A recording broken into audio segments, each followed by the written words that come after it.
Assalomu alaykum aziz do'stlar.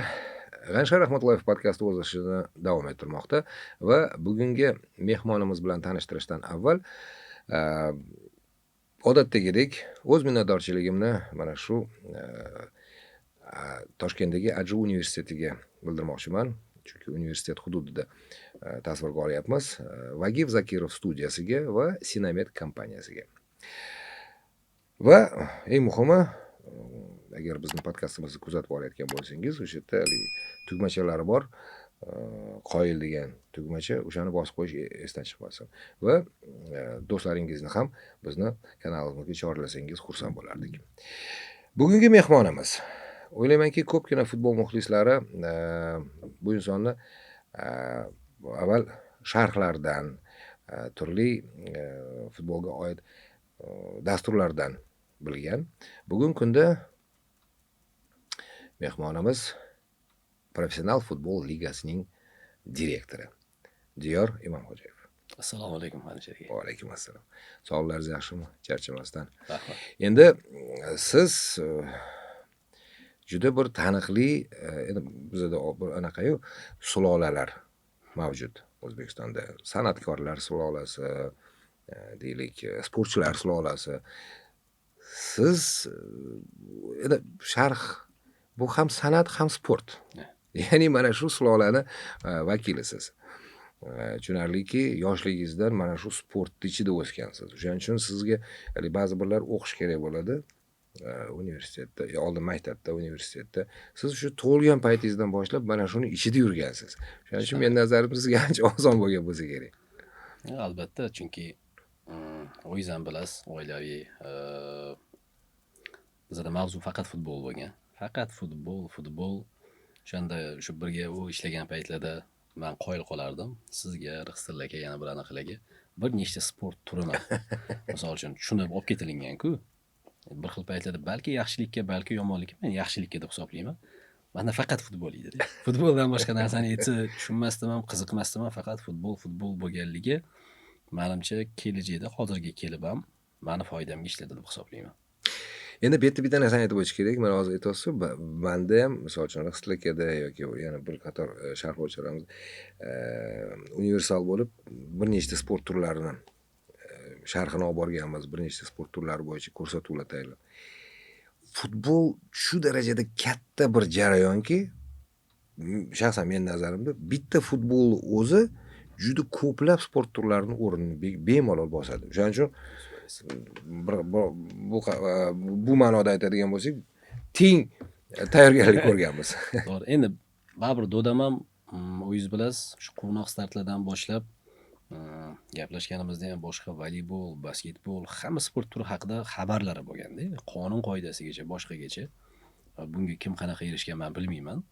Shunchaki o'zimni tanlovim shunaqa bo'lganki, boshqasiga harakat qilmaganman. Shu bitta narsaning ichidan ketib, shunaqa bo'lib ketib qolgan taqdiri bilan. Lekin dodamga ham bir 10 dan ortiq 20 ga yaqin menimcha sport turini ichidan bilib anaqa qila olishganda, menimcha balki shu sizlarning avlod, bizdan katta bo'lgan, sizlardan katta bo'lgan avloddan shu narsa talab ham qilingandirki, u paytda sharhlovchi menimcha bitta qo'li barmog'i bilan sanarli bo'lgan. Sanarli bo'lgan. Sport turi ko'p bo'lgan, ya'ni majburan bo'lgansizlar-da. Bizning paytga kelganda ixtisoslashish imkoniyati bor edi menimcha, mavjud edi.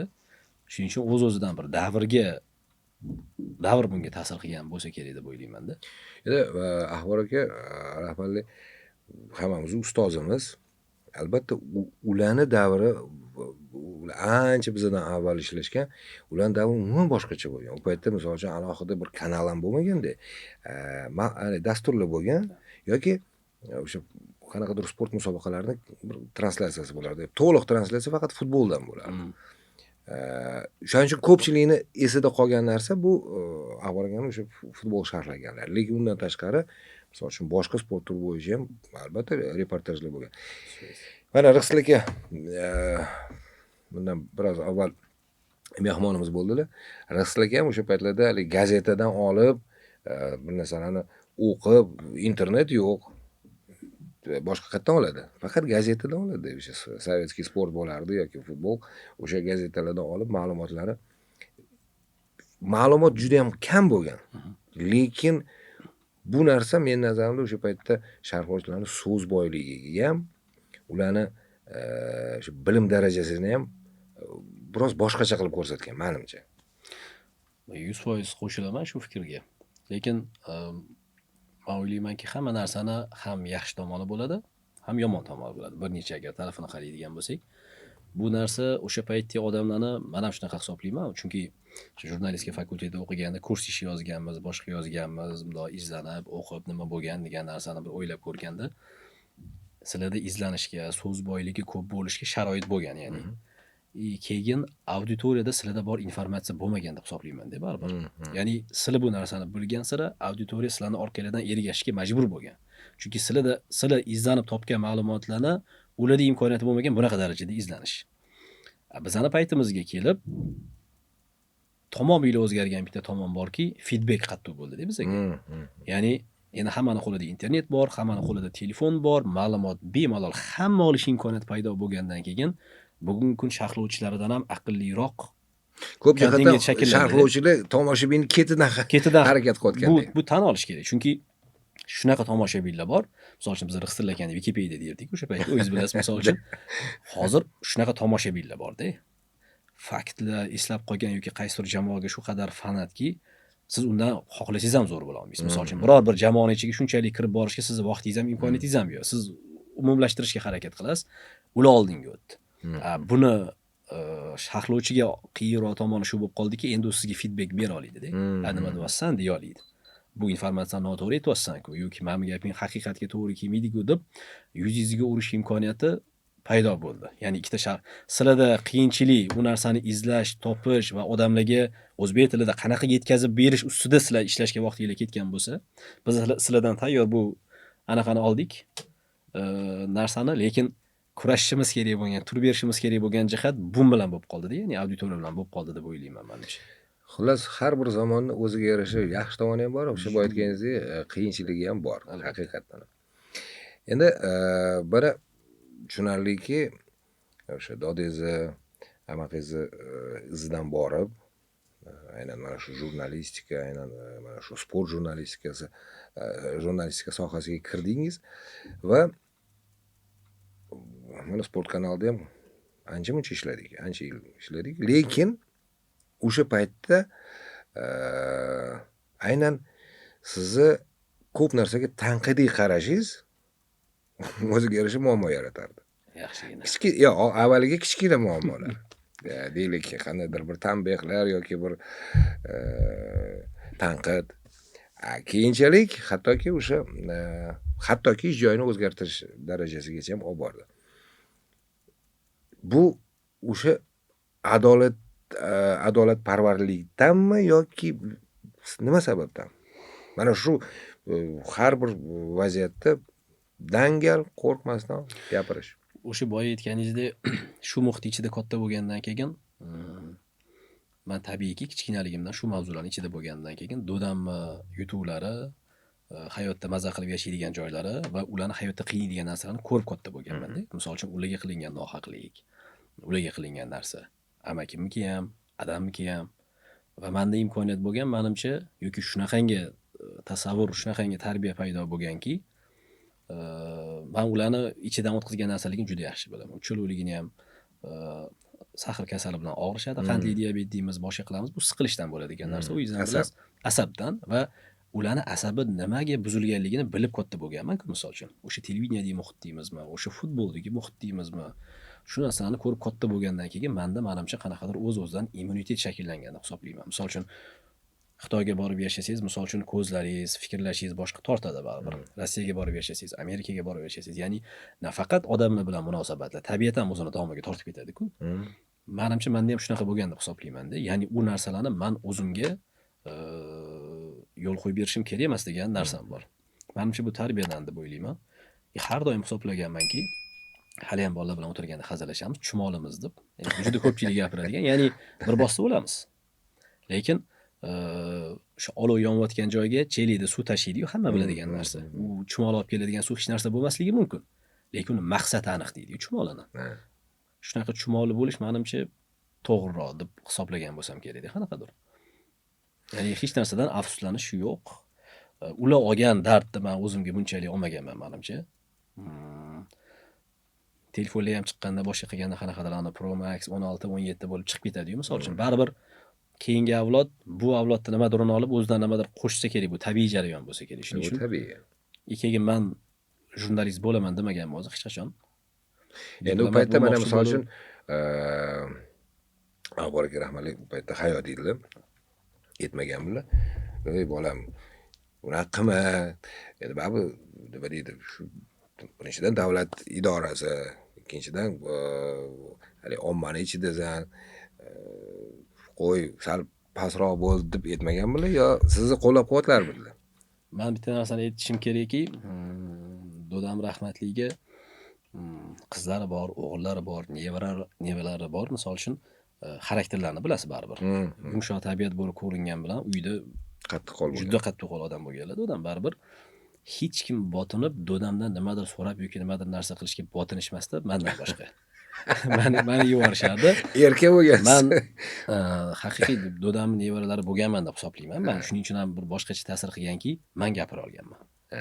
Misol uchun shirinlik yaxshi ko'rardilar, lekin sog'liqlariga mumkin emas edi. Birorta odam agar shu gapni aytadigan bo'lsa, qanchalik tutoqardi. Misol uchun men borib yo'q dedi, shu narsani yemaysiz yoki boshqa deganimga menga qo'yib berganlar. Qanaqadir Gapingizga quloq solardilar. Men o'zini nevarasi deydi-yu, ya'ni o'g'illi o'g'li.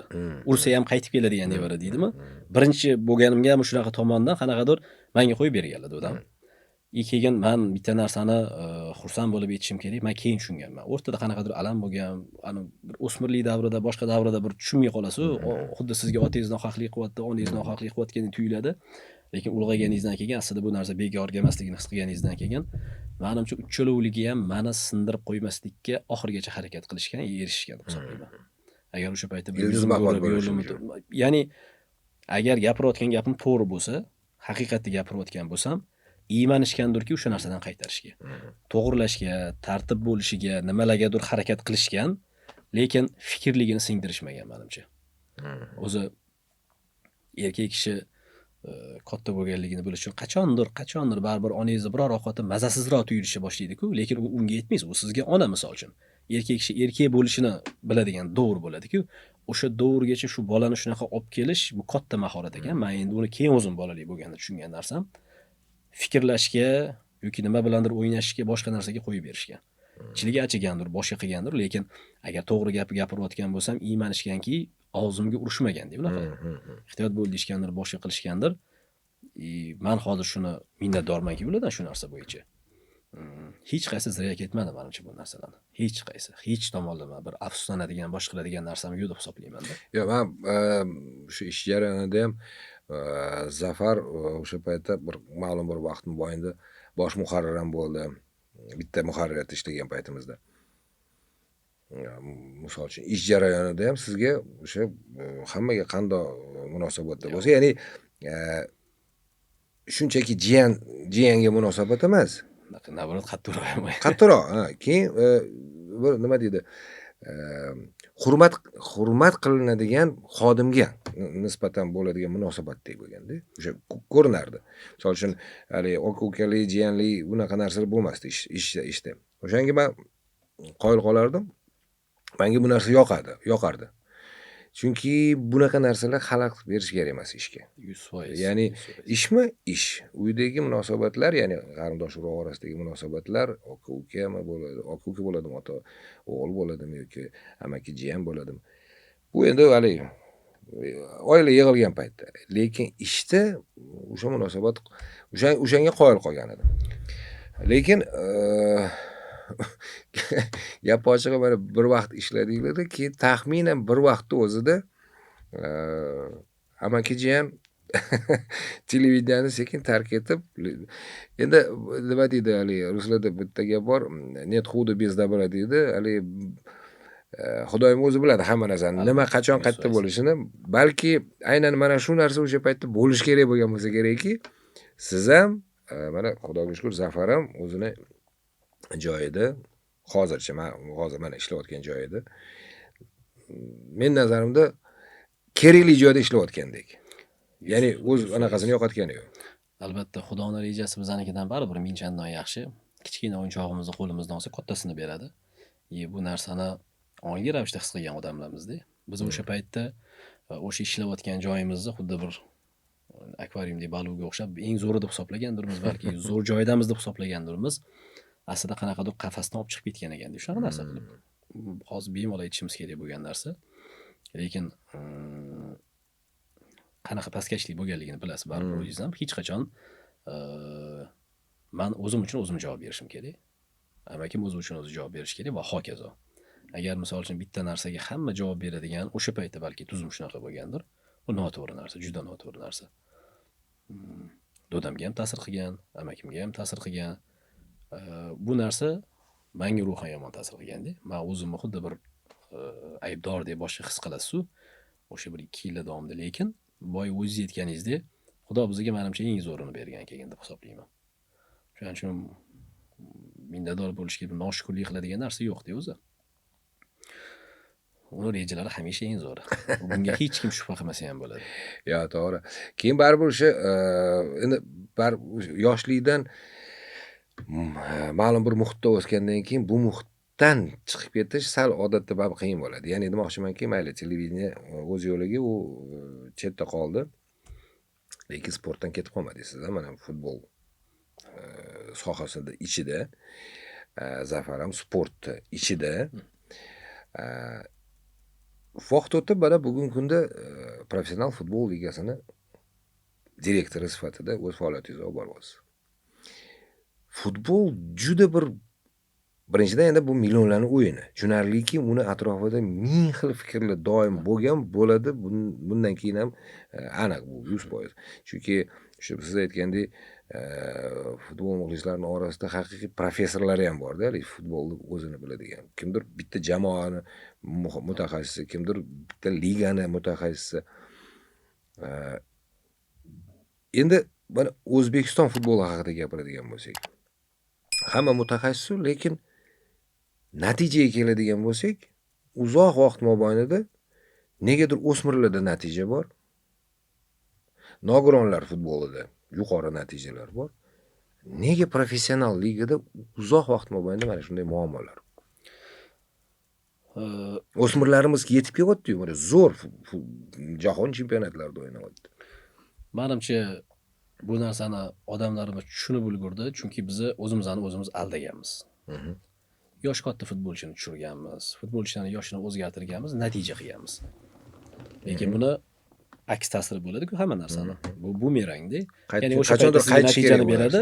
Endi siz o'sha voy umidli degan odamingizdan natija olishingizga kelganda qari bo'lgan bo'ladi-da. Bu natija bermaydi. Yoshlar futbolini aldash mumkin, bolalar futbolini aldash mumkin.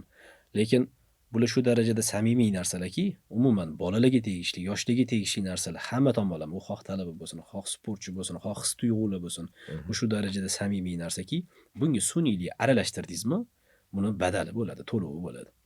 Shu to'lovi bizning natijalarimizda aks etgan.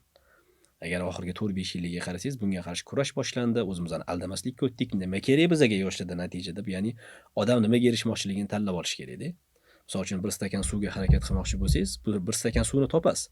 Buning orqasidan qancha narsani boy berasiz. Ya'ni nimaga harakat qilayotganligingizni aniq bilib, qadriyat shakllantirib borsangiz, odamlar keladi, ketadi. Siz kelasiz, ketasiz. Men kelaman, ketaman. Lekin konkretni aniq qadriyatlar shakllantirsangiz, u har qanaqa sohada o'sish bo'lishiga futbol bitta misolda.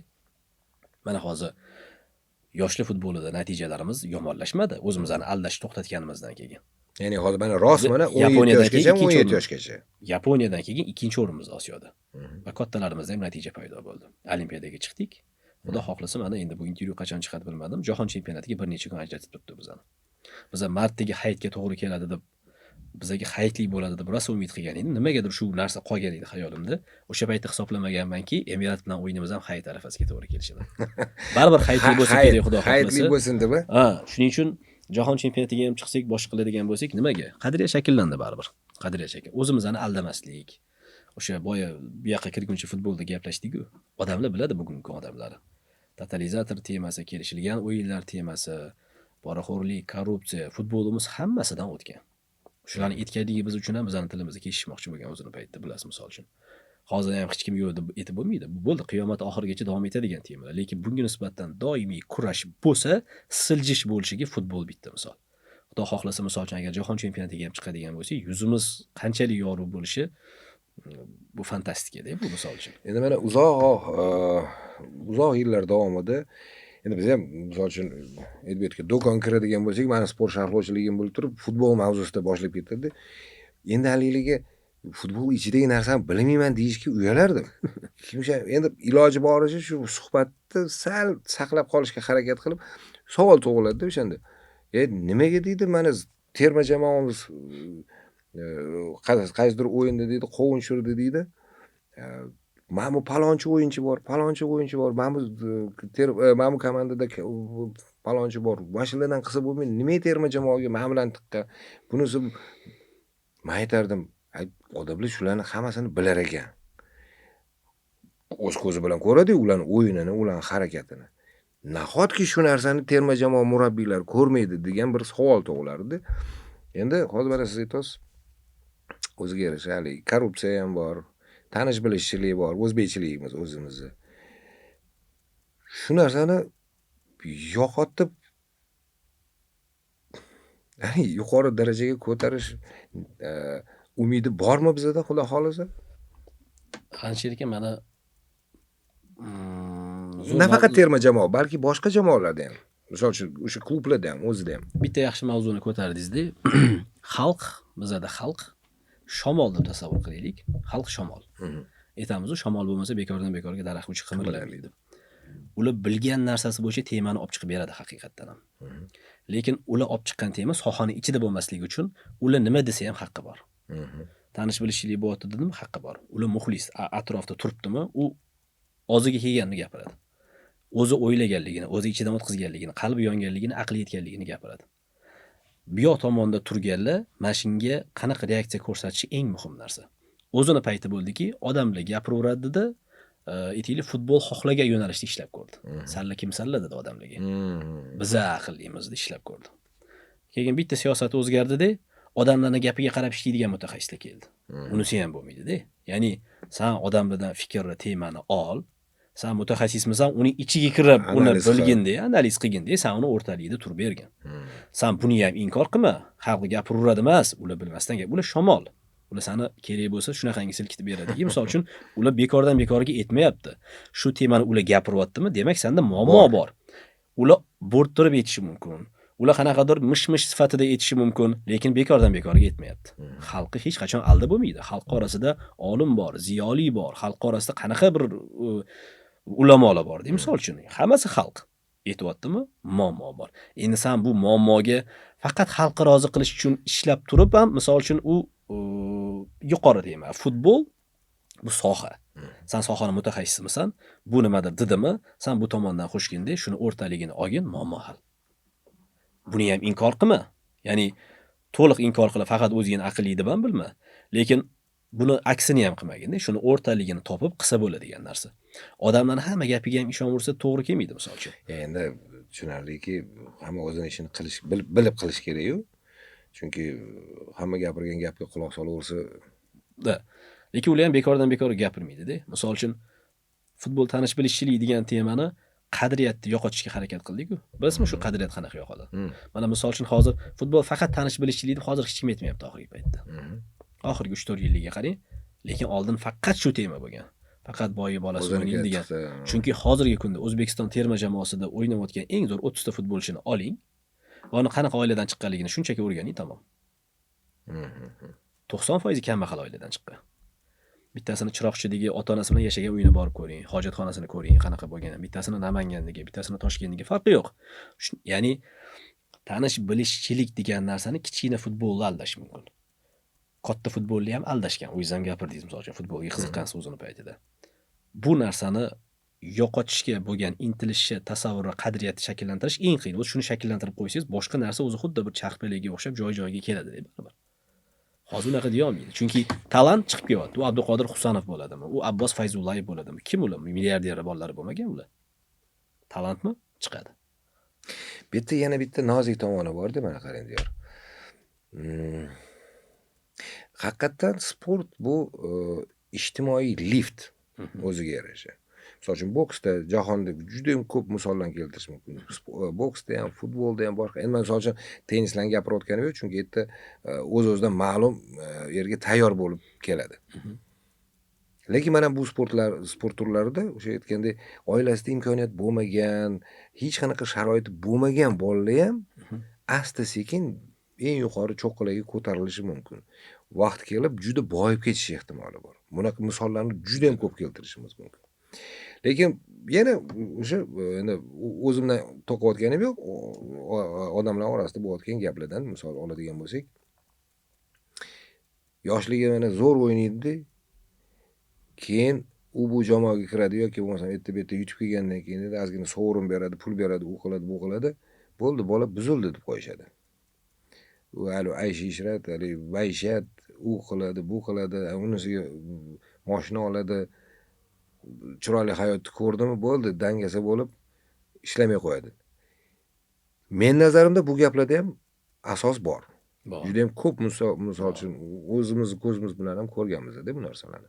Bu narsani qanaqa qilib yo'q qilish kerak? Bu narsani yo'q qila olmaysizda qanchalik. Chunki bu narsa faqat O'zbekistonda bo'lmasdi. Yo, hamma joyda Kayfga bor. berilib ketgan futbolchilar, modellar deysizmi, sportchilarmi, tennisni ham oladigan bo'lsak, butun dunyoda bor-da. Bor. Angliyada ham, Braziliyada ham, boshqada ham. Bu menimcha tarbiya bilan inson ichidagi qadriyatlarga bog'liq narsa deb hisoblayman.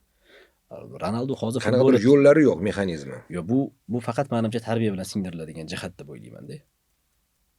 Misol uchun Ronaldo hozir mashq qilishni to'xtatsa, hozir futboldan ketadigan bo'lsa, menimcha 7 avlodiga yetadigan darajada boyligi bor odam. U to'xtamayapti.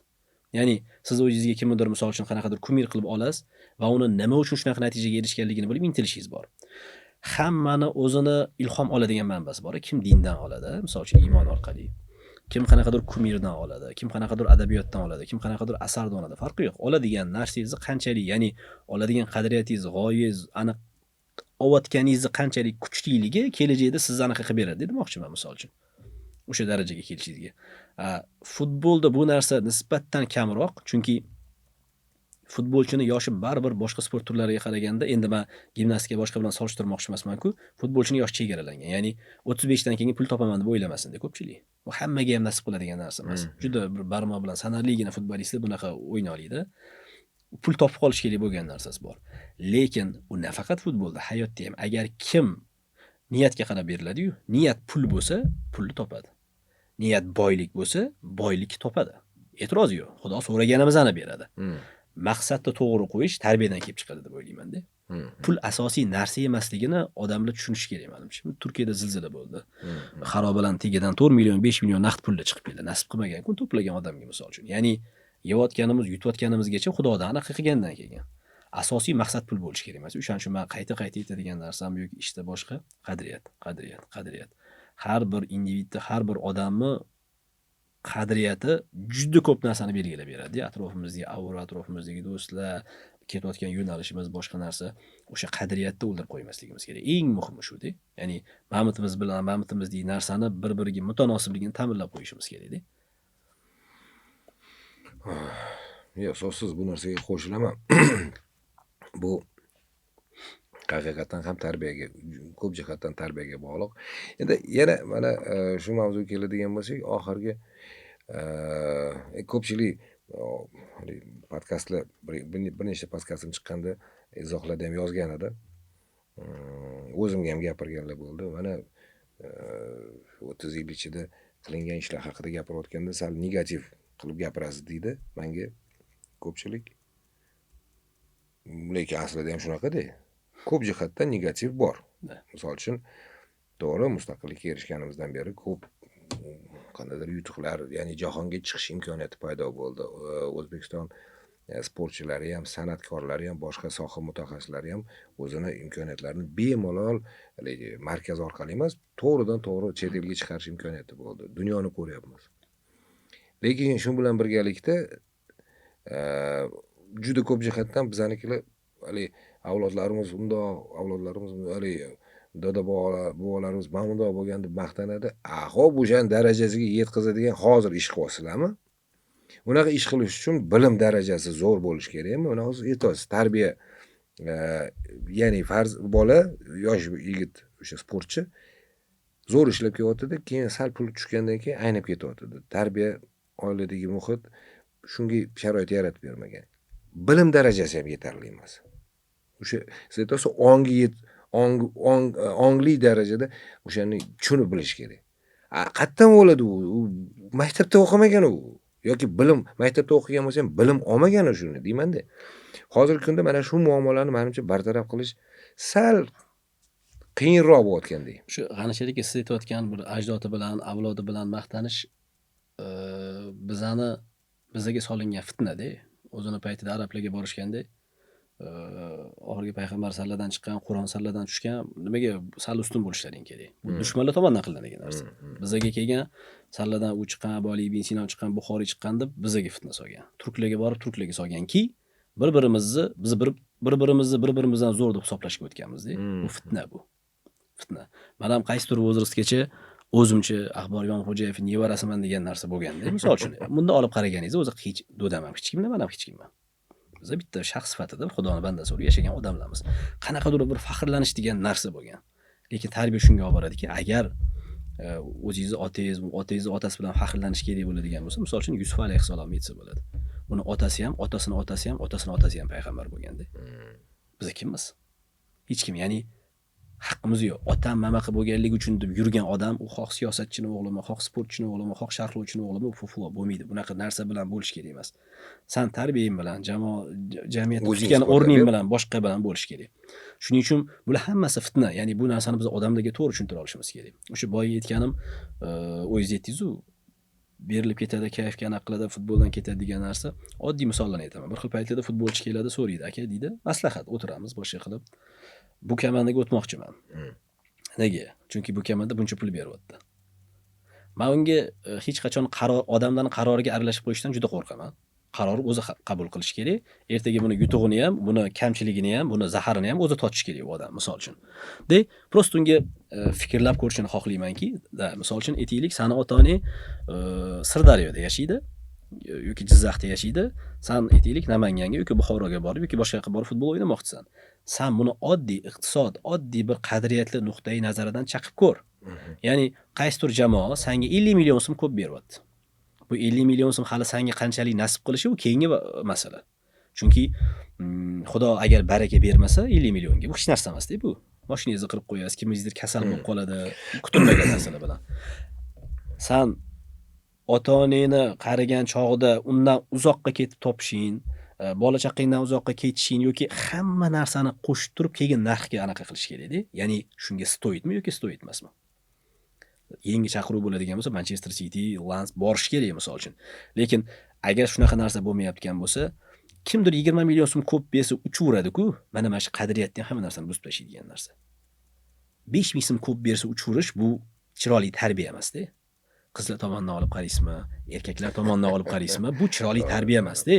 Sen oldin hisobla, shu hisob. Bu sen oldin bu narsani hisobla, chaqib ko'r, senga shu stoyitmi yoki kerak emasmi, misol uchun degan narsa. Ya'ni hamma narsa pul bilan o'lchanmasligiga yetib borgandan keyin o'zi anaqa bo'ladi. Bir joyda ko'karib ham zo'r bo'lganlar bor. Odil Ahmedov futbolda misol uchun. O'sha paytda Bunyodkor degan gegemon paydo bo'lgan, misol uchun futbolni juda katta ko'targan. Paxtakor bilan Bunyodkor juda ko'pchilik o'tgan bu yoqqa. U sabr qilib chidagan. Unga yaxshigina pul taklif qilishgan, boshqa qilishgan, mayli nima qilib ko'ndirsa ham chidagan, lekin keyinchalik hammasidan ko'p pul topgan bu bo'ldi-da. Boya aytganimdek, Xudoning rejasi boshqacha-ku. Ya'ni bu komandani tortishga o'tdi, hamma liderlar bu yoqqa o'tdi. Bunda o'sish kuzatildi. Buni liderligi ko'proq namoyon bo'ldi, keyin ketdi. Faqat milliarderlar komandasida o'ynashga erishdi. Anjida Kerimov puldor paytda o'tda o'ynadi, Krasnodar chiqqan paytda o'tda o'ynadi, Shanxayda pul bor paytda Shanxayda o'ynadi. Hozir agar misol uchun bu tomonlama qaraydigan bo'lsangiz, o'sha paytda ketganlardan ko'proq anaqa qildi. Ya'ni qadriyat. U narsani o'ldirib qo'yishga arzimaydigan narsaga uchirish kerak emas demoqchiman-da. Umuman bizda mana o'sha ligada rahbariyatidasiz. Bizni futbolchilarimizga ehtiyoj bormi jahon klublarida? Nafaqat futbolchilarimizga, bizga ehtiyoj juda katta deb hisoblayman sport nuqtai nazaridan. Biz biror bir xalq, biror bir narsani boshqa xalqdan ustun yoki kam deyish bu ahmoqgarchilik. Unaqa narsa yo'q. Biz hammamiz odammiz, misol uchun. Lekin potensial nuqtai nazaridan qaraydigan bo'lsak, juda katta potensialga egamiz-da biz. Krugozo'r nuqtai nazaridan ham, chet elda o'qiganimizda ham, kursdoshlar bilan o'zimizni solishtirganimizda ham, futbolchi nuqtai nazaridan ham, gimnastika nuqtai nazaridan, shaxmatchilar biz juda katta potensialga egamiz. Bu narsa endi tarixchilar yaxshiroq bilsa kerak. Bizga baribir yillar davomida hammaga qiziq hudud bo'lganmiz-ku, misol uchun urushlar bo'lgan, janglar bo'lgan, qonli qo'shilgan, boshqa bo'lgan bir joy. Bizda juda ko'p evrilishlar, boshqa narsalar bo'lganligini ta'siri bordir balki. Umuman zo'rmiz. Endi yakkalik sport turlarida ko'rsatib tashladik. UFC bo'ladimi, boks bo'ladimi, gap so'z bo'lishi mumkin emas. O'zi futbol odamlar nimaga ko'proq tortib ketdiki, bizga eng kerakli, bizning xalqimizga eng kerakli bo'lgan jihat o'zi qadriyat futbol deb o'tadi. Tarixan olib qarasak, o'sha Mangoberdini ko'ramizmi, u to'qim obraz degan taqdirimizda ham Tomarisni aytamizmi, undan keyingi Xolliylar davrini aytamizmi, qaysidir hollarga tushishimizga yoki qaysidir dushmanlar bostirib kelishiga sabab nima? Birlasha olmaganligimiz yoki ichimizdan chiqqan sotqinlar. Futbol o'sha birlashishga chorlaydigan narsa-da, jamoaviy sport turi baribir. Bitta sotqin bo'lsa jamoada raso chiqadi. Bitta sotqin bo'lsa futbol bo'ladi. Nimaga futbolda O'zbekistonda shu paytgacha natija bo'lmaganligini hozir kirgunimizcha gaplashdik. Sotqinlar bo'lganda. Ular o'zini manfaati uchun xalq sotgan, futbolni sotgan, uni sotgan, o'zini chessini sotgan, natija bo'lmagan. Bizani birlashishimizga, boshqa qilishimizga, bir tirgay bo'lishimizga, o'shaning uchun baribir hamma O'zbekistonda shuning uchun ham futbol baribir birinchi raqamli sport turi-da. Ha, boksni yaxshi ko'ramiz, boshqani yaxshi ko'ramiz. Bu sport turlarida menimcha qolganlar bizga yetib olish kerak. Futbolda o'sha narsa mana hozir chiqayotgan muhabbati jihatdan. Hozir chiqayotgan mana 17 yoshli bolalarimizni ko'ring, boshqa qiling, bularni ko'zida yonayotgan narsa bilan siz o'sha futbolga qiziqqan to'g'rida yonayotganlarning ko'zida baribir farq ko'rasiz.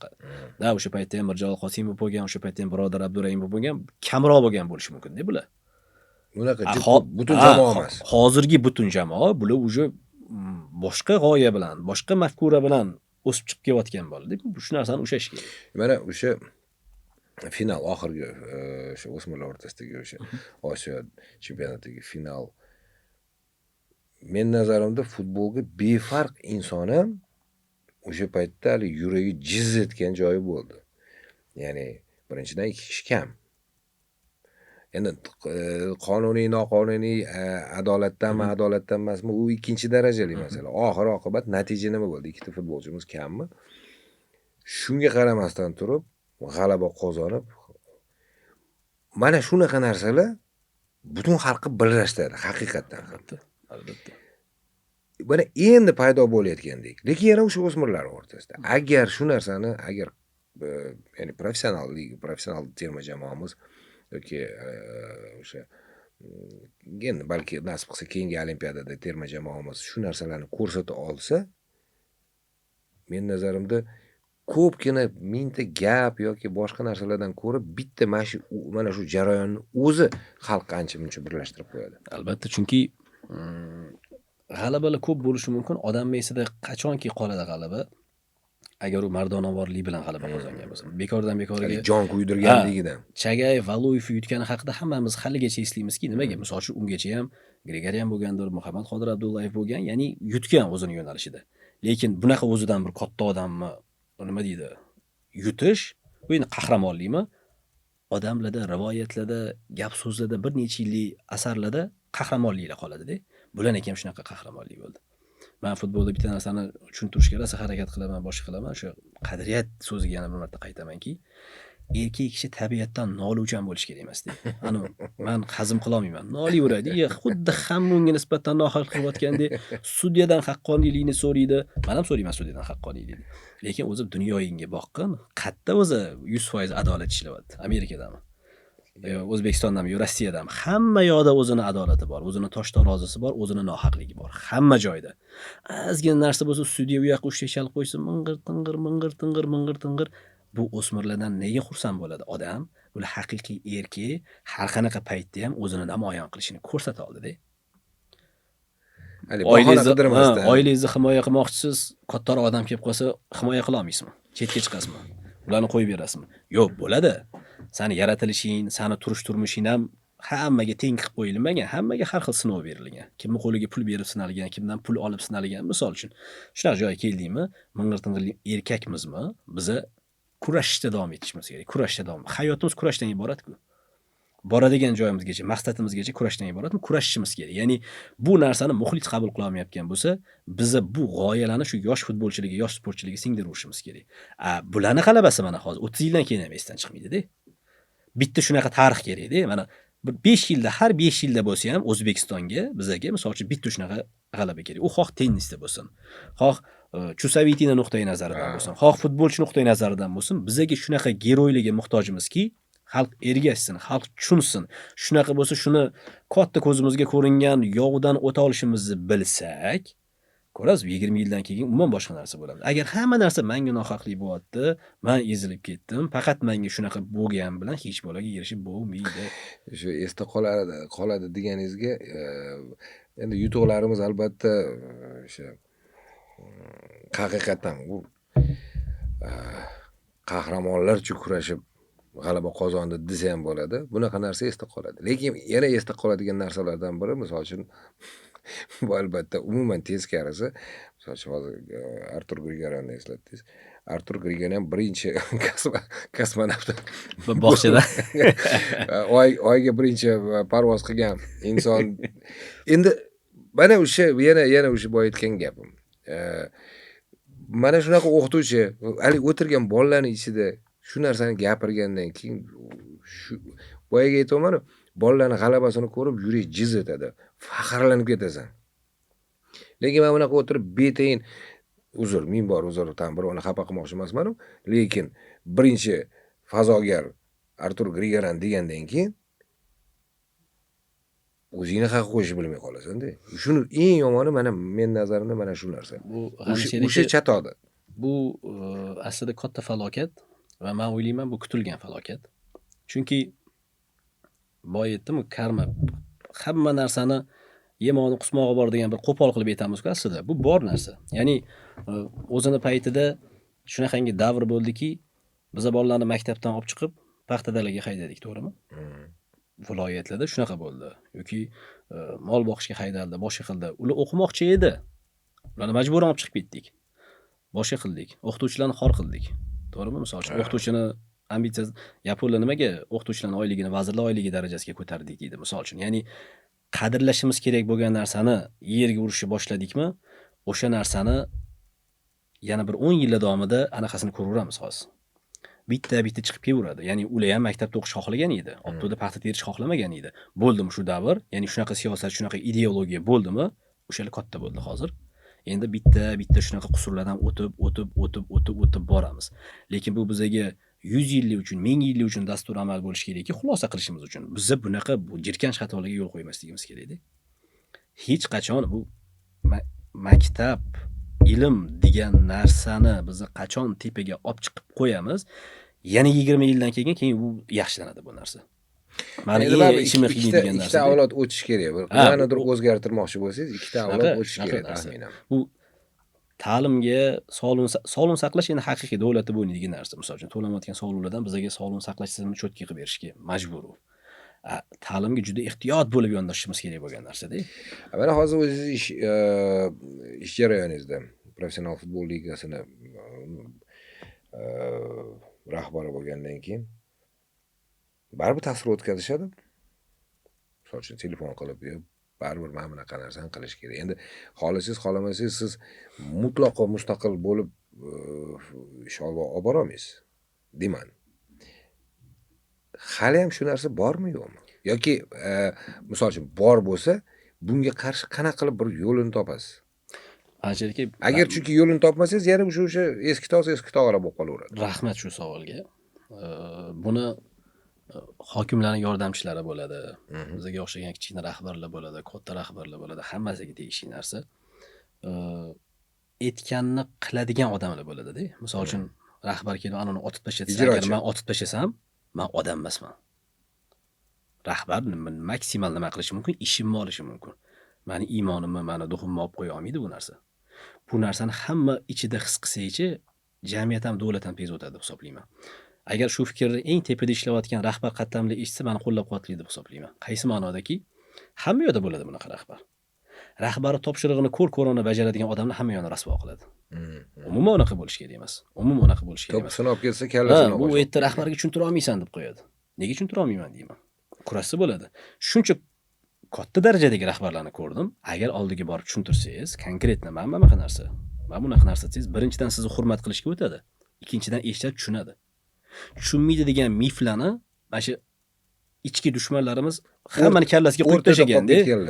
Hammani kallasiga quyib tashagan. Ol shapkasini tata ovuradi-yu, u mana mashli ichki dushmanda. Yo'q, hammaga tushuntirsa bo'ladi. Bu mana bunaqa narsa, bu mana bunaqa narsa. Ya'ni atrofingizdagilar sizga yolg'on informatsiya berib anaqa qilayotgan bo'lsa, shular dushmanlar-dagi o'zi deb hisoblayman. Noto'g'ri narsa bo'lsa ham qilsa bo'ladigan rahbarga chiqib, yo'q qilmayman ham deya olmaysiz. Radishni olib tashlaydi misol uchun. Odamzodga tafakkur nimaga berilgan? Til nimaga berilgan? Til nimaga berilgan? To'g'ri aytdingiz, mana bu narsa mabaqa, lekin buni mabaqa qiladigan bo'lsak, mabaqa deb turib, misol uchun qalbiga yo'l topib, boshqa qilib, o'sha narsaga qanchadir kurashgandek his-chi, bir marta siz shuni keltirib bering. Rahbar ham совести bor-ku, uni ham to'g'rimi? Misol uchun, u ham odam-ku, siz bilan menga o'xshagan. To'g'ri narsa bo'lganda o'zi ham anaqa qiladi, nima deydi? To'g'ri narsani qilgin deydi, boshqa deydi. Ya'ni shu kungacha men ko'rgan hayotim davomidagi men kichkina odamman, boya aytgandek chumolaman deylik. Men ko'rgan darajada tushuntirish imkoniyati bo'lgan kerak. Tushuntirib bo'lmaydi, uni aytganini qilish kerak deganini gapiraversa. Men ham qaysidir darajaga chiqib, qaysidir darajada rahbarlar bilan gaplashgan bo'lsam, tushuntira oldik. Ulardan normal feedback javob ola oldik, o'sha bo'yicha ishladik, mana o'zgarish bo'ldiki futbolda. Agar faqat ularni aytganini qiladigan odam bo'ladigan bo'lsa, biz ham qanaqadir kichkina rahbar bo'ladigan bo'lsa, biz rahbarma cho'rt bo'lamiz, misol uchun. Kerak emas siz. Yo'q. Ya'ni agar faqat uni aytganini qiladigan bo'lsangiz, bilinmaydi. Bizning rahbarlar, misol uchun futbol tepasida turgan rahbarlarni futboldan tashqari ham yuzlab ishi bor-da. Mana shuning uchun bir xil paytda bo'ladi. Mayda narsani ham so'ramoqchi bo'lishadi. So'rab ko'rgan rahbar, menga qara deyman. 500 million so'mlik, 300 million so'mlik ishlar bo'ladi, boshqa shu sani nimaga rahbar qilib qo'ygan? Agar sen hamma qadamingni undan so'raydigan bo'lsa, ya'ni unaqa narsa bilan uni vaqtini olmagin. Vaqt pul degan narsani tushunish kerak-da. Hamma keyin u rahbar ham sizga hurmat qilmaydi-da. Hamma narsani so'rab qo'yadigan bo'lsangiz, sani nimaga qo'yganman deydi oxiri. Shunaqangi paytda bo'ladi, mas'uliyat olish muammo hamma faqat futbolda emas, hamma joyda. Mana barcha sohalarni oladigan bo'lsak, eng katta muammo yuqoridagi rahbar emas, o'sha o'rta me'yor rahbarlarni hammasi birontasi o'ziga mas'uliyat olmay qo'ydi. Ya'ni qandaydir qaror qabul qilish kerak bo'lgan joyda tushunaman. Men o'zim ham ma'lum bir vaqtda o'sha ish jarayonida qandaydir bir holatlarda so'ramasdan qaror qabul qilganman. Misol uchun o'zimda bo'lgan narsa. Qaror qabul qilganman. Rahbar ko'rib buni avvaliga urushgan, qo'ygan, lekin o'sha joyi o'zida nima sababdan qilganligim va buni natijasida nimaga erishishimizni tushuntirib bergandan keyin to'xtab, tushunib, qo'llab, keyingi safar misol uchun biron bir narsa ish buyuradigan bo'lsa, ketimdan kuzatib yurish shart emas edi. Qadar shunaqa topiladi o'zi. Yo'q, o'zi aytmoqchi bo'lganim, eng katta muammolardan biri ayniqsa o'rta rahbariyat. Men nazarimda mana shunaqa. Siz aytgandek, har safar tepaga bir so'rashga. Nimaga qo'ydi sani? Senga misol uchun sani vazifang, sani sektoring, sani joying, sani kallang yetishi mumkin bo'lgan joy. Qil. O'zi tepadagi rahbar ham sizdan shuni kutadi-da o'zi. Misol uchun uni 1000 ta ishi bor. 1000 ta ishi belgilab bergandan keyin 1000 ta ish orqasidan yugurishga uni vaqti yo'q. U o'sha rahbardan, o'sha kichkina rahbardan o'zi shuni kutadi. O'zi inisiativa ko'rsatsin, o'zi qaror qabul qilsin. Endi qaror qabul qilganingizdan keyin bu risk konkretni. Yo o'xshaydi, yo o'xshamaydi. O'xshamasa javob berasiz. Yo'q. Gap kalla ketishda emas. Misol uchun o'nglash mumkin bir xil narsalarni. U sizga dars bo'ladi. U hech qachon o'xshamay qolgan ish, ishsiz ketgan ish emas. Juda o'sha ish o'xshamagan bo'lsa ham sizga maktab bo'ladi-yu baribir, misol uchun, to'g'rimi? Hamma ish o'xshatadigan Xizr emas-ku odamzod, misol uchun. Ya'ni bo'ldim, u sizdan shuni kutib turibdi. Sen shuni shaltog'ini chiqarmasdan, boshqa qilmasdan yaxshi qilgin, bu hurmat oshadi bu narsani. Shuning uchun ham men o'ylaymanki, biza qarashlarimizga ozgina o'zgartirish kiritishimiz kerak. Ozgina o'zgartirishimiz kerak. Men nimadir tushuntirganimda, boshqa qilganimda birov meni olib ko'rib otib tashamadi. Meni olib borib 15 sutga tiqib qo'ymadi. Chunki men u narsani unga do'st sifatida, o'sha rahbarga do'st sifatida tushuntirayotgan bo'lsam, u nega menga ul qiladi? Ya'ni shunaqangi paytlar bo'ladi. Paytlar bo'ladiki, mashina qilgin deydi, diyor deydi. Ya'ni qilmasa bo'lmaydi. Bu menga to'g'ri kelmayapti deyiladi. Siz uni ongi ravishda qabul qilib, qilishingiz kerak bo'lgan moment bor. Otib tashlasang ham qilmayman deb geroylik qiladigan bo'lsangiz, unaqa geroylarni dunyo ko'pini ko'rgan, yotibdi hammasi misol uchun. Yo'q. Sen patriot sifatida, sen ongli inson sifatida boshqami, sen maksimal darajada harakat qil, maksimal darajada to'g'rilashga harakat qil. O'zi aslida vaqtimiz shunga ketadi. Agar men xohlagan narsa hammasi bo'lganda, biz 2022-yilda ham misol uchun aytaylik, hozirgi natijaga erishishimiz mumkin edi. Yoki Ermatov xohlagan hammamiz xohlagan narsa odamlar tushunsin, hech qachon bo'lmaydi. Hammamiz xohlagan narsa hech qachon bo'lmaydi. 3 yoshimizgacha bo'lgandir. Xohlaganimiz adamiz bergandir, olib bergandir, "Ay, asalim bolam" degandir. Bu katta hayotga chiqdingmi, sen o'zingni xohishlaringni, o'zingni prioritetingni, o'zingni bir funksiyalaringni bo'lish ol va seni g'oyalaring boshqalarning g'oyasidan ustunligi uchun o'zing kurash. Hech kim kelib, "Diyor, qani shunaqa fikring bor, malades. Sen tepaga chiqib qo'rgan, orqangda men turibman" deydigan odam u butun dunyoda yo'q. U ertaklarda bor. Bo'ldi, ertaklar mamlakatidan chiqib ketdi, tamom. Yana endi hali menga afsuski o'zimiz shu vaqt chegaralaganmiz. Shuning uchun hali savollarim bor edi-yu, lekin baribir bu savolni bermasam bo'lmaydi. Mana oxirgi paytlarda ayollarimiz hamma sohada yetib olgan. Hattoki sportni olib qaraydigan bo'lsak, ayollar Olimpiya o'yinlari dasturlarida erkaklardan o'tib ketgan. Ya'ni toza ayollarning ikkita sport turi bor, sinxron suzish bilan badiiy gimnastika. Qolgan hamma sport turlarida ayollar erkaklar bilan tengma-teng. Shu jumladan futbol. O'zbekistonda ayollar futboliga baribir munosabat boshqacha bo'ladi. To'g'ri, u ham futbol, lekin ayollar futboli shunga qaramasdan turib O'zbekistonda rivojlantirilmoqda. Qanchalik kerak bu narsa yoki shunchaki hamma joyda bormi, bizda ham bo'lsin degan ma'noda. Yo qiziqish bormi shunaqa katta? Birinchidan bu narsani FIFA talab qiladi birinchidan. Lekin bu narsani chetga surib turaylik-da. Jamiyatga odamlarga nima kerak emasligini siz bilan men hal qilmasligimiz kerak-da baribir. Da. Hammani o'zini tanlagan hayot yo'li bor. Hammamizning ayollarimiz bizga ko'zgu. Hammamizning qizlarimiz bizga ko'zgu. Bunga diniy tusam berish kerak emas, boshqa tusam berish kerak emas, bizga ko'zgu. Sen qanaqa odam bo'lsang, liberalmisan, demokratmisan, dindormisan, boshqamisan, seni o'zingni ayollaring, o'zingga tegishli bo'lgan senga ko'zgu. Yurishi, turishi, fikri, o'qishi xuddi shunaqa teng imkoniyat yaratish kerak agar o'ynash xohlayotgan bo'lsa. Agar bitta qiz futbol o'ynash xohlayapti, agar uni ota-onasi qarshi bo'lmasa, biz kimimiz unga uni taqiqlaydi? Jinoyat qilmayapti. Qiziqish bor bu narsaga. O'ynayapti-ku shuncha futbolchi. Jinoyat qilmayapti, tanasini sotmayapti, sotqinlik qilmayapti, birovni haqqiga xiyonat qilmayapti. Ayol u mehnati bilan, o'zini mehnati bilan, boshqasi bilan chiqdi va uni oilasi qarshi emas. Jamiyat kim bo'libdiki, ularning anaqasiga qarshi boradigan. Bizda o'z konstitutsiya bor, misol uchun, to'g'rimi? Qonun doirasidan chiqmagan holatimizda erkin yashash huquqimizni hamma hurmat qilish kerak, tamom. Bizda odamlar yo'naltirmoqchi bo'ladi, ko'rpani o'ziga tortmoqchi bo'ladi. Yo'q, bu bunaqa bo'lish kerak. Yo'q, biza kimimiz bunaqa bo'lish kerak deb hisoblaydigan. Qonundan chiqmayaptimi? Qoidani buzmayaptimi? Seni uyingga kirib tomosha ko'rsatmayaptimi? Yashashiga qo'yib ber. Chunki ertaga uning uchun sen javob ham bermaysan aslida. Sen o'zing uchun javob berasan.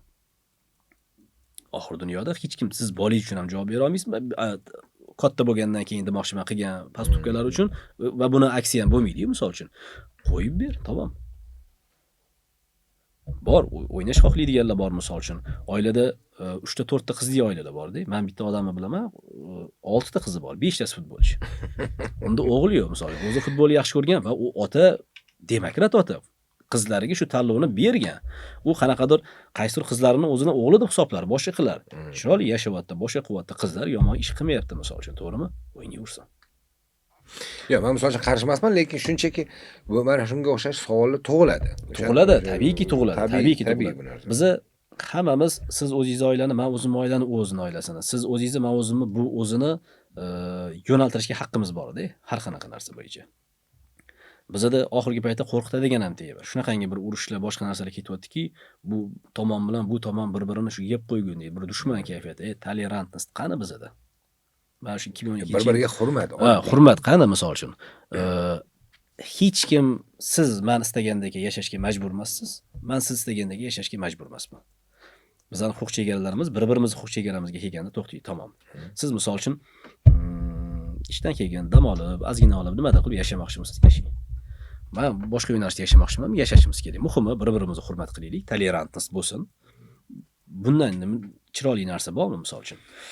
Toshkent shunaqa hisoblaymanki, mana rivojlanish, ketma-ketligi, shu chang to'zon ozgina qurilish kamaytiradigan bo'lsa, o'zi yashash uchun ideal shahar bo'lib qoldi. Butun dunyo bilan qarasangiz, mana Yevropaga borsangiz ham, Amerikaga borsangiz ham Toshkent zo'r shahar. Ya'ni siz erkin, tinch va yaxshi yashashingiz uchun, o'zingiz xohlagandek yashashingiz uchun bu yerda hamma sharoit bor. Biz shu sharoitni o'zimizning qo'limiz bilan ko'mib tashlamasligimiz kerak-da. Va boshqa shaharlar ham shunaqa bo'lishga intilishimiz kerak. Shuning uchun qonun qoidadan chetga chiqmagan tarzda yashayverishimiz kerak. Bizni podkastimiz xudo xolisa mana may oxirida chiqishi kerak. May oyi oxiri, iyun, ya'ni hayitgacha. O'sha boya siz aytgandek. Demak, xudo xolisa yaxshi niyat qilib, natijalarimiz yaxshi bo'lib, o'sha jahon chempionatiga yo'llanmani qo'lga kiritamiz degan bir undan keyin agar man oxir bo'lsa iyunda xudo xohlasa Yo, keyinroq. Men o'shaning oldindan aytaman hozir. Ya'ni imkoniyat bor, hali oldindan bir niyat qilib qo'yish. Xudo xohlasa. Lekin bu bo'ladigan narsa, xudo xolasa o'shani kutamiz. Chunki hamma sportga aloqasi yo'q odamlar bu narsani sal umid qilib kutyapti. Lekin podkastimiz odam bo'laylik. Bugun juda ko'p o'sha mavzularimiz aynan mana shuni atrofida bo'ldi. Odam bo'lish, mehr-oqibat, bir-birini hurmat qilish, bilim olish, shu narsa mavzu. Podkast oxirida baribir har doim bitta savol beraman. Faqat so'nggi paytlarda sal savollarni o'zgartirishga harakat qilaman, chunki oldindan podkast ko'rgan odamlar tayyor bo'lib keladi. Menga esa aynan hali jonli efirga o'rganganmiz-da. Shetni o'zida tayyorlanmasdan javob berish men uchun qiziq. Diyor, mana tasavvur qiling. U yoki bu odam qandaydir ish qildi yoki qandaydir bir xislati borki, shu odamga siz "Sen odam emassan" deysiz. Qanday xislat uchun, qanday ishi uchun shu gapni aytishingiz mumkin?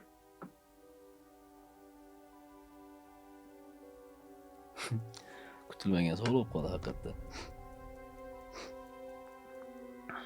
Endi u odam emassan deyishim uchun Hali chin ko'ngildan bilasiz, ichingizdan chiqadigan gap bo'lsa, odam emas ekansan sen deyishingiz uchun nima qilish kerak? Qanday ish qilgan bo'lish kerak? Mana shu odamni aziz qilganda, farishtalarda o'zingiz bilasiz, misol uchun ixtiyor yo'q. Hayvonlarda tafakkur yo'q. Ya'ni farishtalar xolasa ham yomon ish qila olmaydi, hayvonlar xolasa ham aql, idrok bilan qila olmaydi. Bizda ixtiyor ham bor. Tafakkur ham qila olamiz, misol uchun. Shunaqangi ishlar borki, hayvonning ishi hisoblanadi-da baribir. Bunaqa narsalarga juda ko'p misol keltirsa bo'ladi. Men yaqinda bitta video ko'rdim. Siz ham ko'rgandirsiz. Onasini uryotdi bitta bola. Bunaqalarga ko'p misol keltirsa bo'ladi. Men chidab tura olmayman bunaqa narsalarga. Insoniy kosmopolit odamlar bor. Islomni ham tanlamagan, boshqani ham tanlamagan, shunchaki inson deb qaraydigan narsa bor-da. Shundan chiqadigan juda ko'p narsani misol keltirsa bo'ladi. Hayvonlikka bir qadam bizga. O'zimiz tanlashimiz kerak. Bunaqa juda ko'p narsalar bor. Men sizga savolingizga konkret javob bera olmas ekanman o'ylab qarasam, lekin odam emas bo'lgan odamlarimiz haqiqatda ko'p. Ya'ni o'sha qolgan qadamni qo'yib yuborgan odam odamgarchilikdan chiqib ketadi. Aytadi-yu, hayvon undan yaxshidir deb. Ya'ni bor-da shunaqa odamlar. Odamlar ham hayvonlashyapti-ku. Yangi turlar chiqib ketib, o'zini it deb hisoblaydiganlar bor, boshqalar bor. Kvadro beriladimi?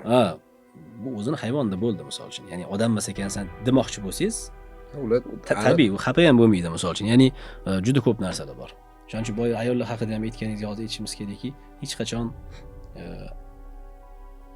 haqiqiy erkak kishi ayollar huquqlarini chegaralash evaziga erkak kishi bo'lmaydi hech qachon. Haqiqiy erkak bo'lsang, ayollarga huquqiga qo'yib bergan, gapini eshita olgan. O'qitgan, himoya qilgan, o'zingni qolmasa ham bergan. O'shanda haqiqiy erkak bo'lasan. Bizda qo'rqishadi-yu, ayollar aqlli bo'lib ketsa. Yo'q, ayollar aqlli bo'lsin. U aqlli ayollar keyin kuchli avlod tarbiyalaydi baribir.